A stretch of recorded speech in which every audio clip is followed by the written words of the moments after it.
కూర్చున్నప్పుడు వీళ్ళు మాట్లాడుతూ ఉన్నప్పుడు మైండ్లోకి చాలా ఆలోచనలు వచ్చేస్తూ ఉన్నాయి.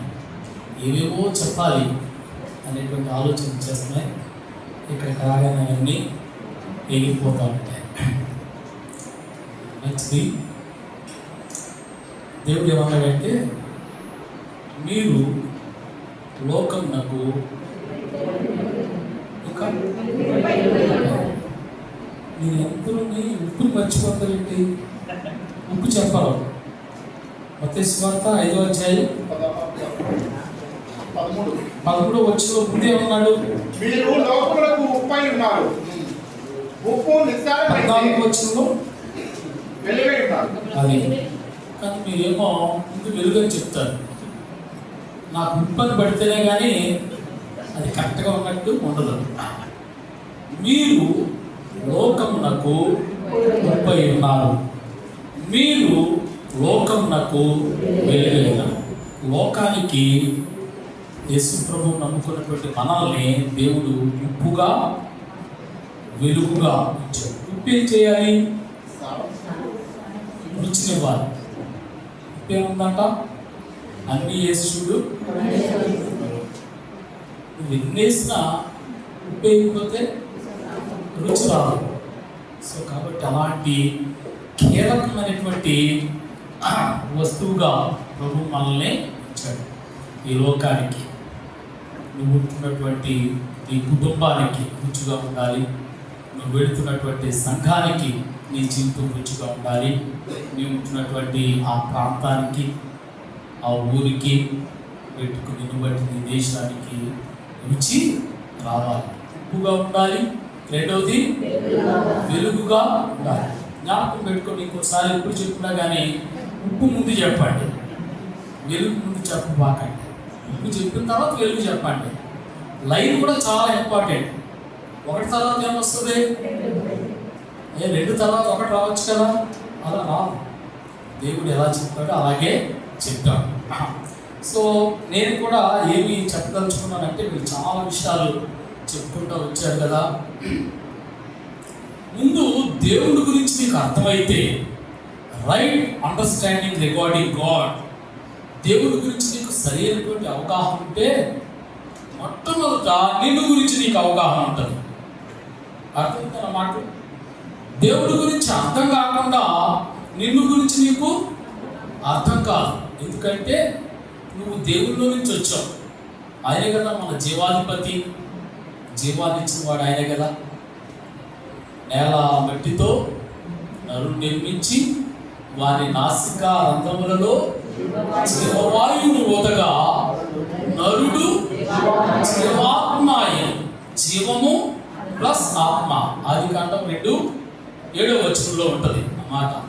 సో నరుడు జీవించు ఆత్మ అయ్యాడు. ఎవరిని బట్టి? దేవుని బట్టే కదా. సో కాబట్టి దేవుడు మనకు అర్థం కాకుండా మన గురించి మనకే అర్థం కాదు. తర్వాత మనం ఎక్కడ ఉన్నాం?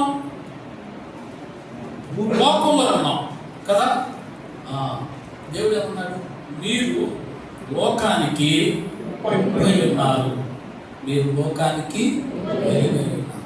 మనం ఈ లోకానికి ఉప్పుగా వెలుగుగా ఉండాలి. అంటే లోకాన్ని గురించినటువంటి అవగాహన కూడా మనకే కావాలి. లోకంలో ఎవరున్నారు? లోకం అంటే మట్టి కాదు, మనుషులు. మనుషుల గురించి తెలుసుకోవాలి. ఒక తల్లికి 4 పిల్లలు పుడతారు. 4 ఒకేలా ఉంటారా? భిన్న మనస్తత్వాలు, భిన్న వ్యక్తిత్వాలు. దేవుడే చేశాడు అలాగా. సో కాబట్టి ప్రజల్ని అర్థం చేసుకోవడం, స్థితిగతుల్ని అర్థం చేసుకోవడం, అర్థం చేసుకుని వాళ్ళతో ఎలాగా వ్యవహరించాలి, వాళ్ళకి ప్రభువుని ఎలాగా పరిచయం చేయాలి. ఒకసారి ప్రభుకి మనం కనెక్ట్ చేసామనుకో, ఇక నుంచి ఎవరు చూసుకుంటారు? ప్రభువే చూసుకుంటాడు కదా. సో కాబట్టి మరి థియాలజీ అంటే దేవుణ్ణి తెలుసుకోవడం, రెండవది మన గురించి మనం తెలుసుకోవడం, ప్రజలు తెలుసుకుని ఆ ప్రజలకి ఈ దేవుని ఎలాగా పరిచయం చేయాలి.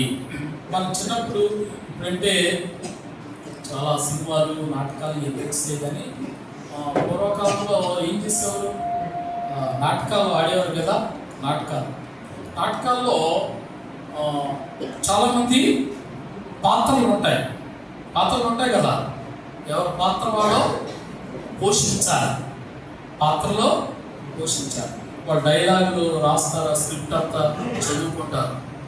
చదువుకుని ఏ సమయానికి వెళ్ళాలో ఆ సమయానికి స్టేజ్ మీదకి వెళ్ళాలి, వాళ్ళ పాత్ర పోషించాలి, వాళ్ళ డైలాగులు చెప్పాలి. అలాగా ఆ నాటకం ఉన్నటువంటి అందరూ కూడా వాళ్ళ పాత్రలు పోషించాలి, వాళ్ళ డైలాగులు చెప్పాలి, వాళ్ళ సన్నివేశాలను ప్రదర్శించాలి. అవన్నీ చేసినప్పుడే ఆ నాటకం చక్కగా ఉంటుంది. అలాగే మరి ఈ జీవితం అనేటువంటి ఈ యొక్క షోలో దేవుడు నిన్ను ఏ ఉద్దేశంతో పెట్టాడో, నీకే పాత్ర ఇచ్చాడో, నీకే డైలాగ్ ఇచ్చాడో అవి ఏం చేయాలి, చక్కగా ప్రాక్టీస్ చేయాలి. దేవుడి గురించి నీకు అర్థమైతేనే నా పాత్ర ఏంటి, నేనేం చేయాలి. ఒకళ్ళే అన్నీ చేయలేరు కదా, ఒకళ్ళే అన్నీ. దేవుడు ఒక్కొక్కరికి ఒక్కొక్క పాత్రలు ఇచ్చాడు. ఈవెన్ చదువులో కూడా ఇన్ని డివిజన్స్ ఉన్నాయి చదువులో. అందరూ ఒకటే చదువుతున్నారా? మెడికల్ డివిజన్ నుంచి లేకపోతే ఆ ఎడ్యుకేషన్ బ్యాక్గ్రౌండ్ నుంచి వచ్చేవాళ్ళు బైబిల్ చూస్తే దృక్పథం వేరుగా ఉంటుంది. వాళ్ళు ఆ మెడిసిన్కి సంబంధించినటువంటి పదజాలం కానీ సన్నివేశాలు కానీ, లూకాసు వార్త ఉంది, ఆయన ఎవరు? డాక్టర్, వైద్యుడు కదా. ఆయన కోణంలో నుంచి చూస్తే కొన్ని వచనాలు చాలా సుస్పష్టంగా కనబడతాయి. పేతురు అత్తకి జ్వరం రావడం, ఆయన ఎలా వ్యవహరించాడు, ఆయన చెప్పే తీరు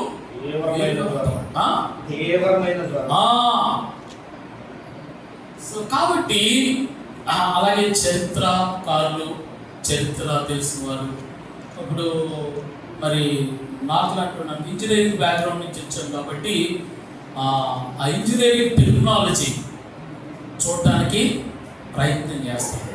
సో కాబట్టి భిన్న కోణాల నుంచి బైబిల్ చూస్తూ ఉన్నప్పుడు, వీళ్ళందరూ కలిసి ఒక చోట కూర్చొని ఆలోచిస్తున్నప్పుడు గంభీరమైనటువంటి సత్యాలు, ఎంతో ఉన్నతమైనటువంటి సత్యాలు బయటికి కనబడుతూ ఉంటాయి. సో మరి చర్చికి ఉన్నటువంటి గొప్ప ఆధిక్యత ఏంటంటే, ఏదో ఒక మోస పద్ధతిలో కాదు, ఇలాగే కాదు, భిన్న కోణాల్లో నుంచి. మరి ఈరోజు బయట జరుగుతున్నటువంటి మన దేశంలో గణతంత్ర దినోత్సవాన్ని గురించినటువంటి ఆలోచనలు, మాటలు కూడా మనం చెప్పుకోగలుగుతున్నాం. మరి లోకంలోనే ఉన్నాం, లోక విషయాలు మనకి తెలుస్తూ ఉండాలి, వాటిని ఎలాగా మనం అర్థం చేసుకుంటూ ఉండాలి, ముందుకి వెళ్తూ ఉండాలి. సో కాబట్టి చాలా విషయాలు ఇవి మనకెందుకులే అని అనుకోకూడదు, కొన్ని పట్టించుకోవాలి, తెలుసుకుంటా ఉండాలి. లోకమంతా కూడా ప్రశ్నలు ఉన్నాయి, లోకంలో అంతా కూడా ప్రశ్నలు ఉన్నాయి. బైబిల్లో ఈ జవాబు ఏ ప్రశ్నకు సరిపోతుంది, లేకపోతే ఆ ప్రశ్నకు బైబిల్లో ఉన్నటువంటి జవాబు ఏంటి, ఈ రెండింటిని కూడా మనం ఏం చేయాలి, కనెక్ట్ చేస్తూ ఉండాలి. ప్రశ్న జవాబు, ఏ రైట్ ప్రశ్న దగ్గరికి రైట్ జవాబుని తీసుకుని వస్తూ ఉండాలి. నిజంగా స్త్రీలుగా ఈ థియలాజికల్ స్టడీస్ కానీ చదువుతూ బైబిల్ని చదువుతూ ఉంటే మన దేశం యొక్క మరి తొలి దినాల్లో స్త్రీని ఎంత తక్కువగా చూసేవారో, ఎంత మరి తక్కువ స్థానాన్ని, నీచ స్థానాన్ని ఇచ్చేవారో. మిషనరీస్ వచ్చి స్త్రీలకు చదువు చెప్తాము అని అంటే వాళ్ళు అనేవారంట, మీకు అంత సరదాగా ఉంటే మా శాలలో ఉన్నటువంటి గాడిదకి చెప్పండి, కానీ మా ఆడపిల్లలకి చదవద్దు అనేవారు. అలాగే మరి తమిళనాడులో రాయవీలు సిఎంసి హాస్పిటల్లో ఆ చరిత్ర చదివారా? ఈవెన్ ఇంతక తమ్ముడు మరి ఈరోజు గణతంత్ర దినోత్సవం గురించి మ్యాగజైన్లో రాసినటువంటి మాటలు చదివి వినిపించాను. ఇది చదవండి. చదివితే స్త్రీలు ఎంత చైతన్యవంతమయ్యి సమాజానికి రూపురేఖలు ఇచ్చారో. దేవుని దృష్టిలో స్త్రీ అని పురుషులని ఏ భేదమో ఇద్దరు సమానమే. సో ఆయన యొక్క ఆలోచనలో, ఆయన ఉద్దేశాల్లో ఇద్దరు సమానమే. ఇద్దరు కలిసి మరి నడుస్తూ ఉండాలి. చాలా విషయాన్ని మరి నేర్చుకోగలుగుతారు. ఆలోచించాలి, బాగా గంభీరంగా ఆలోచించాలి. మన ఆలోచన దృక్పథాలు మారుతాయి. చాలా విషయాలు నేర్చుకుంటారు. మీరు నడుస్తూ అనేకులు వెనకాల నడిపించగలుగుతారు. సో మంచిది. చాలా విషయాలు మరి దినం మాట్లాడుకోవడం జరిగింది. అయితే ఇందాక తమ్ముడు కాన్స్టిట్యూషన్ గురించి మాట్లాడుతూ ఉన్నప్పుడు బదులుకి ఒక మాట వచ్చింది. ఏంటంటే చూడండి, ఒక మాట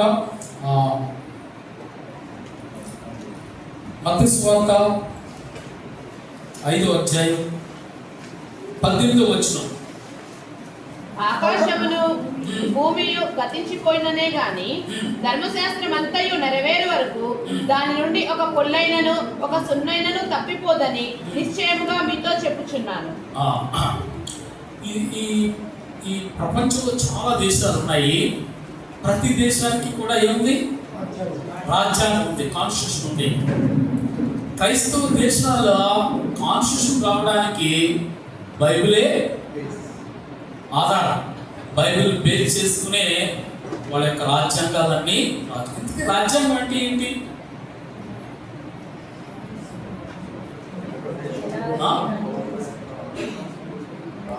మీరు బాగా బేసిక్ దగ్గర నుంచి కూడా ఆలోచించడం మొదలు పెడతా ఉండాలి. ఏంటి రాజ్యాంగం అంటే ఏంటి? విధులు బాధ్యతలు ఏ విధంగా ఉన్నాయి? Very good, very good. పరిపాలన పద్ధతి, విధానం. ఇప్పుడు బస్సు ప్రయాణం చేయాలంటే ఉండాలి, రోడ్డు ఉండాలి. రైలు ప్రయాణం చేయాలంటే పట్టాలు ఉండాలి. అలాగే ప్రభుత్వం పనిచేయాలంటే రాజ్యాంగం ఉండాలి, విధులు అన్నమాట. ఈ హద్దుల్లో ప్రయాణం చేయాలి, పరిపాలనా పద్ధతి జరగాలి. నిజంగా మన దేశపు కాన్స్టిట్యూషన్ వేరే ఇతర దేశాల్లో నుంచి, మెజారిటీ క్రైస్తవ దేశాల నుంచి సేకరించినటువంటి పాయింట్లను ఆధారం తీసుకునే మన రాజ్యాంగం రూపొందించబడింది. డాక్టర్ బిఆర్ అంబేద్కర్ గారు, ఆయన్ని మనం నిజంగా చాలా గౌరవించాలి, సన్మానించాలి. ఆయన యొక్క జ్ఞానాన్ని, ఆయన గొప్పతనాన్ని ప్రపంచం గుర్తించిన తర్వాత అప్పుడు మన దేశం గుర్తించింది. ఎంత విచారం తెలుసా? ఆయన గొప్పతనం, ఆయన జ్ఞానాన్ని ప్రపంచం గుర్తించింది. ఈవెన్ ఐక్యరాజ్య సమితి కూడా గుర్తించింది. అంత గొప్ప వ్యక్తి. నిజంగా ఆలోచన చేస్తే ఇప్పుడున్న పరిస్థితుల్లో అంత పెద్ద పెద్ద చదువులు, డిగ్రీలు చదవడం పెద్ద గొప్ప విషయం ఏం కాదు. అలాంటి పరిస్థితుల్లో ఎన్ని స్థితిగతులను ఆయన అధిగమించి ఆయన అలా చదివాడు. తన ప్రజల కొరకు ఆయన పాటుపడ్డాడు. పిల్లరా, దీనంతటి వెనకాల దేవుని ప్రణాళిక. అణగారిపోతున్న మరి అణపబడుతున్నటువంటి ప్రజల పక్షాన దేవుడు ఎప్పుడు ఒక నాయకుడిని లేవనెత్తుతాడు. ఆయన చదువుకున్నది ఇంగ్లాండ్లో, మరి అమెరికాలో. సో కాబట్టి క్రైస్తత్వం యొక్క ఇన్ఫ్లుయెన్స్, ప్రభావం ఆయన మీద చాలా ఉంది. సో కాబట్టి ఆయన గురించి చదవండి, తెలుసుకోండి. చాలా గొప్ప సంగతి. అయితే నేను ఏం చెప్పడానికి ప్రయత్నం చేస్తానంటే, ప్రతి దేశానికి కూడా ఒక రాజ్యాంగం ఉంది.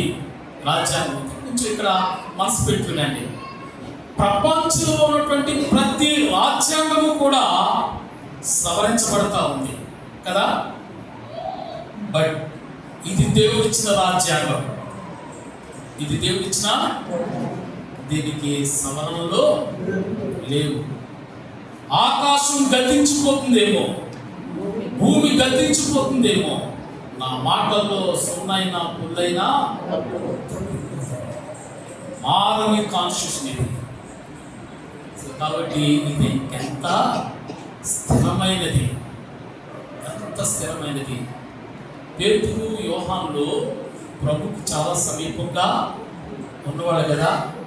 మరి ఆ రూపాంతర కొండ మీద దర్శనాన్ని చూస్తారు, వాడు డైరెక్ట్గా దర్శనాన్ని చూస్తారు. తండ్రి అయినటువంటి దేవుడు వారితో మాట్లాడతాడు.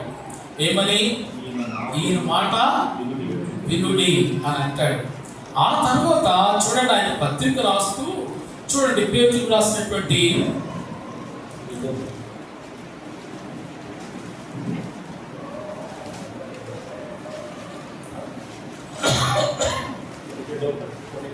పేతురు రాసినటువంటి 2వ పత్రిక 17వ వచనం చదవండి. మొదటి అధ్యాయం 17వ వచనం. ఆయన మహాత్ములు మేము కన్నులారా చూచిన వారమై ఆగనైనా చూచిన వారమై తెలిపితివి కదా. పేతురు చెప్తా ఉన్నాడు, దేవుని ప్రజలకు చెప్తా ఉన్నాడు. ఏమంటాడు? ఆయన మహాత్మ్యమును మేము కన్నులారా చూచిన వారమై తెలిపితివి. ఈయన నా ప్రియకుమారుడు, ఈయన యందు నేను ఆనందించుతున్నాను అను శబ్దము మహా దివ్య మహిమ నుండి ఆయన యొద్దకు వచ్చినప్పుడు తండ్రి అయినటువంటి దేవుని వల్ల మహిమయు ఆయన పుట్టగా మేము ఆ పరిశుద్ధ పర్వతం మీద ఆయనతో కూడా ఉండిన వారమై ఆ శబ్దం నుండి ఆ శబ్దం ఆకాశం నుండి రాగా వింటిమి, చూచితిమి, చూచిన వారమై తెలిపితిమి, శబ్దము ఆకాశం నుండి రాగా వింటిమి. వీడియో ఆడియో రెండు ఉన్నాయి. కానీ 19వ వచనం అంటాడు, మరియు ఎంతకంటే మేము చూసాము, మేము విన్నాము, కానీ ఎంతకంటే స్థిరమైన ప్రవచన వాక్యము మనకున్నది. స్థిరమైన ప్రవచన వాక్యం అంటే బైబిల్. చూసిన దానికంటే విన్నదానికంటే కూడా దేవుని మాటలు ఎంతో స్థిరమైనవి. ఇప్పుడు చాలా మందికి ఏం కావాలో తెలుసా? దర్శనాలు కావాలి, ఏంటో అంటే విచిత్రమైనటువంటి విషయాలు కావాలి. ఏవో మాకు వినబడ్డాయి, ఏవో మేము చూసాం, వాటి గురించి పెద్ద గొప్పలుగా చెప్పుకుంటూ ప్రజలందరినీ వాళ్ళ వైపు తిప్పుకోవడానికి ప్రయత్నం చేస్తున్నటువంటి ఈ దినాల్లో మరి పేతురు అంటున్నాడు, మేము చూసాము, మేము విన్నాము, కానీ ఎంతకంటే స్థిరమైన దేవుని వాక్యము చూసే వాటి కంటే వినే వాటి కంటే కూడా స్థిరమైన దేవుని వాక్యం ఇంకెంత నిలబడినది. సో కాబట్టి మన జీవితాల్లో ప్రథమ స్థానం దేవుని వాక్యానికి ఇద్దాం, దేవుని మాటలకి ఇద్దాం. అవి మన నరాల్లోనికి కూడా చిన్నించుకుపోవాలి. దేవుని వాక్యం శ్రేష్టమైనది. సో కాబట్టి ఈ కాన్స్టిట్యూషన్కి ఏం లేవు, అమెండ్మెంట్స్ లేవు, స్థిరమైనది. ఎంత గొప్ప సంగతి!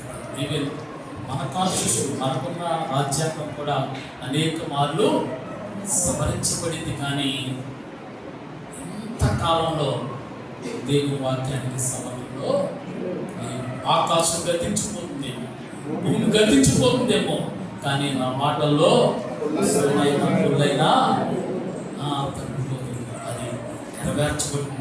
కాబట్టి మనం స్థిరంగా ఉండాలి. స్థిరంగా జీవించాలంటే దేవుని వాక్యం మీద మన భక్తిని కట్టుకోవాలి. సరే, మంచిది. మరి ఇప్పటికే 12:20 అయిపోయింది.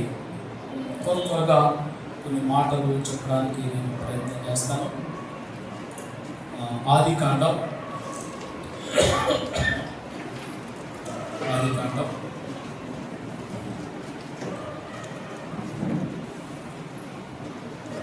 26వ అధ్యాయం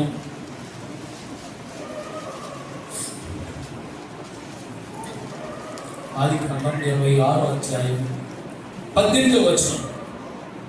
అప్పుడు ఆ, తన తండ్రి అయిన అబ్రహాము దినములలో త్రవ్విన నీళ్లు బావులు ఇస్సాకు తిరిగి త్రవ్వించను. ఇస్సాకు తిరిగి త్రవ్వించాడు. ఈరోజు ప్రసంగం అంటే నీళ్ళ బావు, నీళ్ళ బావులు త్రవ్వించడం వల్ల ఏంటి ప్రయోజనం? వాటర్ దొరకడం వల్ల మనకే కావాలి, పశువులకి. సో కాబట్టి ఎక్కడైతే నీళ్లు దొరుకుతాయో ప్రజలు అక్కడే, సంస్కృతులన్నీ కూడా డెవలప్ అయ్యేదంతా కూడా ఎక్కడైతే నీళ్ళ సోర్స్ ఉంటుందో అక్కడే అన్నీ డెవలప్ అవుతాయి. సో కాబట్టి పిల్లరా, అబ్రహాము దినములలో తగిన నీళ్ల బావులు ఇస్సాకు తిరిగి లభించింది. ఎందుకంటే మరి ఫిలిస్తీన్లు వాటిని కూర్చివేస్తూ ఉన్నారు. చూడండి, ఏలయనగా ఫిలిస్తీన్లు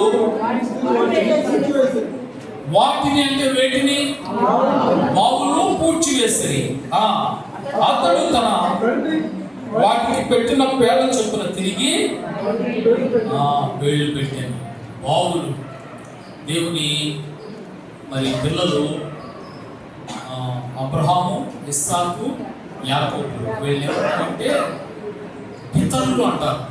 ఇశ్రాయేలు యొక్క పితరులు. మరి దేవుడు వాగ్దానం చేసిన తర్వాత అబ్రహాం బయటకు వచ్చేసాడు. అబ్రహాం వెనకాల ఇస్సాకు, ఇస్సాకు వెనకాల యాకోబు. వాగ్దానం చేయబడినటువంటి దేశంలోనే వాళ్ళు ఎలా ఉన్నారు? పరదేశులుగా, పరవాసులుగా ఉన్నారు. మరి వారిని ఒక చోట నుంచి ఒక చోట నెట్టేస్తే వెళ్ళిపోతూ ఉండేవారు. వాళ్ళు వెళ్ళిన ప్రతి చోట ఏం చేస్తారంటే నీళ్ళ బావుల్ని తవ్వుకుంటూ ఉండేవారు. ఒక 5 బావులను మీకు చూపించి తర్వాత ప్రసంగాన్ని ముగిస్తాను. ఇప్పటికే సమయం చాలా అయింది కాబట్టి 21 ఆదికాండంలో 21:30వ వచనం. వారు మరి యొక్క బావి త్రవ్వించినప్పుడు దాని కొరకును జగడమాడిన కనుక దానికి సిత్ర అని పేరు పెట్టను. అతడు అక్కడ నుండి వెళ్ళి త్రవ్వించను. 21:30వ వచనం. నేనే ఈ బావిని త్రవ్వించినందుకు నాకు సాక్షాత్తుగా 7 గొర్రెలను నీవు నా చేత పుచ్చుకొనవలెనని చెప్పాను. అక్కడ వారిద్దరూ అట్లు ప్రమాణం చేసుకొనందున ఆ చోటు బెయేర్షెబా అనబడు. బెయేర్షెబా అనే మాటకి ఒకటే కింద ఉంది. అంతకుముందు వారు ఆదివారం కాక అంతకుముందు వారు మీకు కొన్ని విషయాలు చెప్పాను కదా. మొదటేమో అబ్రహాం తీసుకుంటాడు గెరారు రాజు దగ్గర నుంచి, తర్వాత ఇచ్చేవాడుగా అయ్యాడు కదా. అక్కడ ఈ గెరారు రాజుకి ఆయన పేరు అబీమెలెకుకి అబ్రహాంకి మధ్య ఒక ఒప్పందం జరుగుతూ ఉంది. అంటే నువ్వు పెద్దవాడు అయ్యో, నా ప్రజల మీదకి దండెత్తి రావడం, నా మీద తిరుగుబాటు చేయొద్దు, మన ఇద్దరి మధ్య ఒక ప్రమాణం ఉండాలని ప్రమాణం చేసుకుంటారు. ప్రమాణం చేసుకున్నప్పుడు చూడండి 30వ వచనంలో, నేనే ఈ బావిని త్రవ్వించినందుకు నాకు సాక్షాత్తుగా ఈ 7 గొర్రె పిల్లలను నీవు నా చేత పుచ్చుకొనవలెనని చెప్పాను. వారు అక్కడ వారిద్దరూ అట్లు ప్రమాణం చేసుకున్న నా చోటు బెయేర్షెబా అనబడింది. ఇది అబ్రహాము తగినటువంటి బావి. దానికి ఏ పేరు? సాక్షాత్తమైన బావి. బెయేర్షెబా అనేటువంటి మాటకు అర్థం సాక్షాత్తమైనటువంటి బావి. దేవుని పిల్లలంతా మొట్టమొదట మనకు ఒక మంచి సాక్ష్యం ఉండాలి. నిన్ను గురించినటువంటి సాక్ష్య జీవితం ఉండాలి. నీ పేరు చెప్పగానే, ఆయన లేకపోతే ఆమె అని అనగానే ఒక మంచి సాక్ష్యం నీ గురించి, నా గురించి చెప్పబడాలి. సో కాబట్టి మరి అబ్రహాం యొక్క పనివారు తవ్వుతారు ఆ బావిని. తగినప్పుడు నీళ్లు పడతాయి. నీళ్లు పడినప్పుడు ఆ బావికి వాళ్ళిద్దరి మధ్య మరి ప్రమాణం చేసుకుంటూ పెట్టినటువంటి పేరేంటి?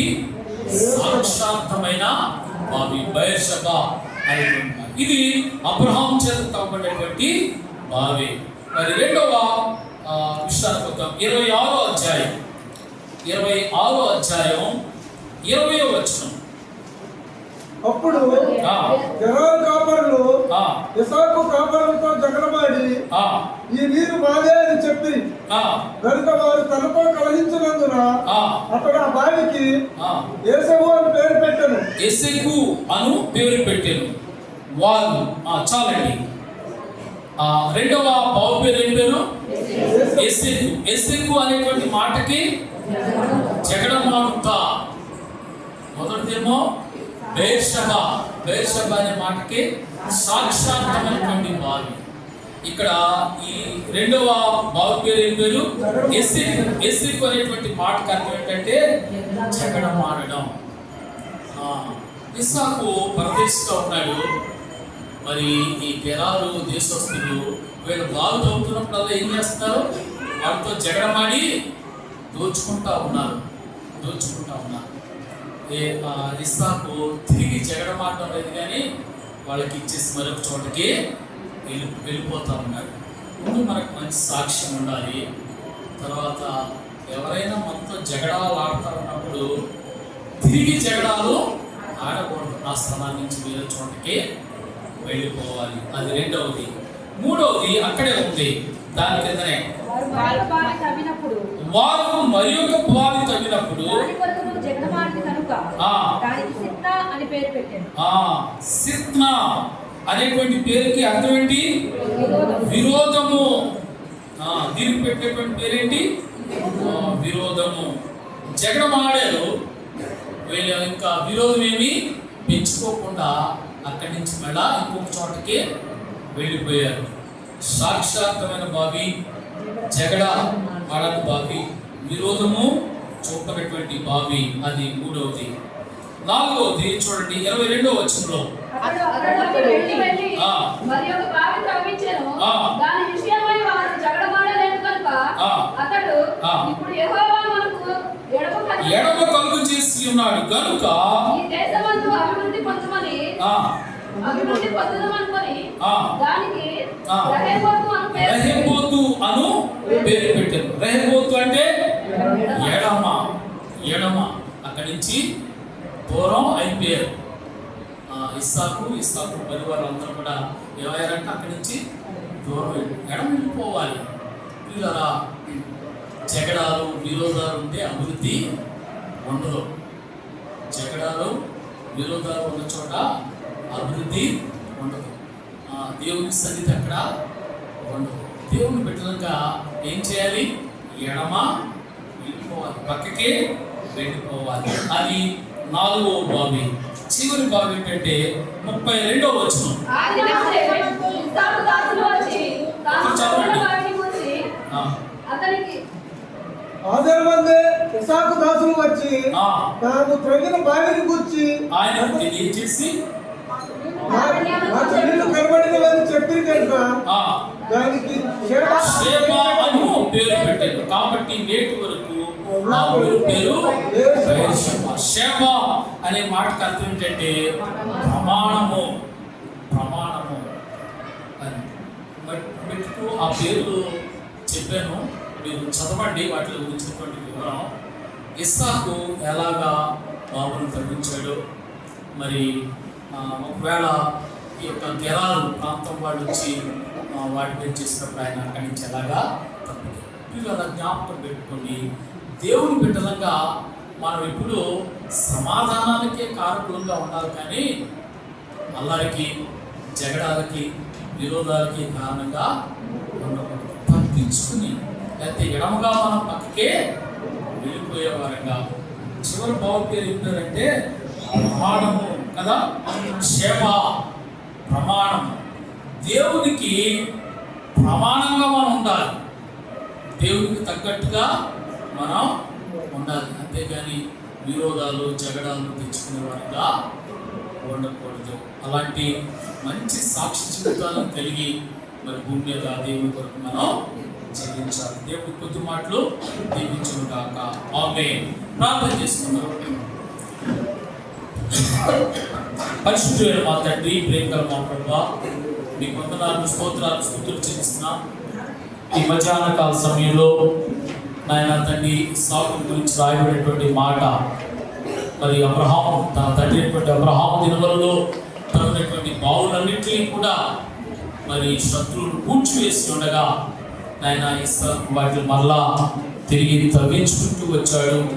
నాయన మరి ఆ గెరాలు ప్రాంతవాసులు తన మీద జగడమాడుతున్నప్పుడు, విరోధంగా ఉంటున్నప్పుడు ఎడముగా వెళ్ళిపోవడం, నాయన నిన్ను ప్రమాణంగా చూపించేటువంటి వ్యక్తిగా ఆయన జీవితం ఉండడం నాయన మాకు ఎన్నో పాఠాలు నేర్పిస్తూ ఉంది. ఆయన ఆ రీతిగా భూమి మీద మీకు ప్రమాణంగా మేము జీవిస్తూ సాక్షాత్మై బ్రతకడానికి సహాయం చేయమని, మహిమ పొందమని మా ప్రభువు రక్షకుడిను యేసుక్రీస్తు నామమున ప్రార్థన చేస్తున్నాం తండ్రి. ఆమేన్. మంచిది పిల్లల మరి సమయంలో మనం లేచి నిలబడి పాట పాడుతుండగా దేవునికి ప్రార్థన చేద్దాం.